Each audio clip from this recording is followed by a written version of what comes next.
Hi there, my name is Camille and I am the founder of the Float Spa in Hove.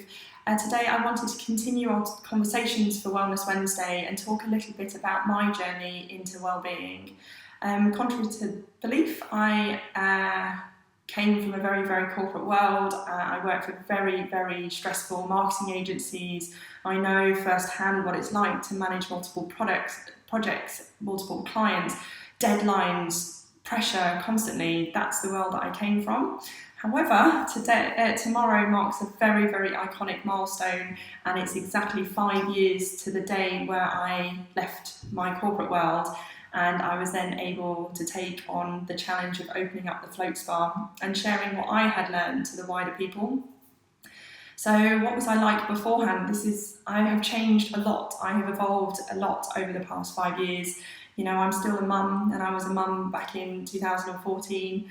I used to juggle 60-hour-week work, go home, look after my daughter, manage everything, and I felt that that was okay. But I didn't realise how stressed I was constantly, and that isn't very good for your health. And in the middle of the year, my daughter got very, very sick, and I had to take a period of time off work to care for her and be with her, of course. But when I went back to work, something strange happened. The world around me in the office was exactly the same, but something in my head had changed.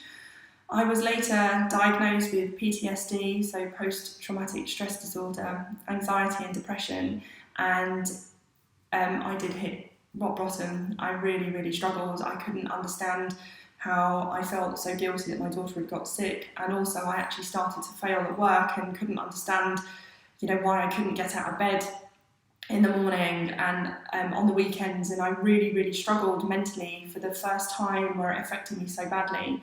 The doctor wanted to prescribe me antidepressants, and I knew that that wasn't a path I wanted to take.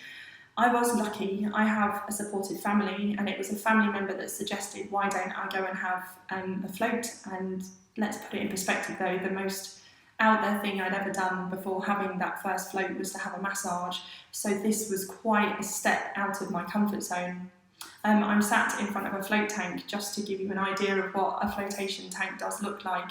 But these flotation tanks, this experience of just being by yourself, alone with your thoughts, was incredibly scary, and I'm not going to deny that my very first float, I wasn't expecting my brain to kind of start processing what was happening and the thoughts and everything that was going on in my head. And, do I say it was the best thing in the world? Probably not. One float did not change my life.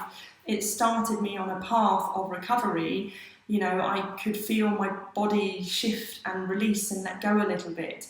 And it was only after 3 or 4 that I felt that I could do this better than others. So I decided to open up the Float Spa, and 5 months later I opened the Float Spa in February 2015, and I now believe that it's my duty to share with the wider people what I have found. And we've got more than just flotation, but flotation by itself is an incredible tool.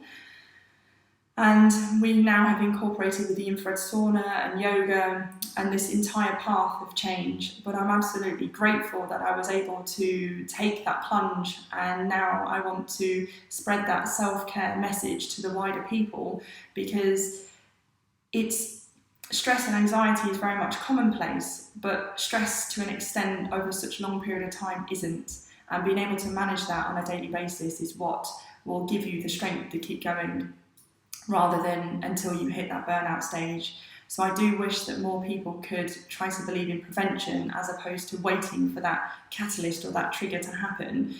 But that's what I think. So that's Camille from the Float Spa. Live life well.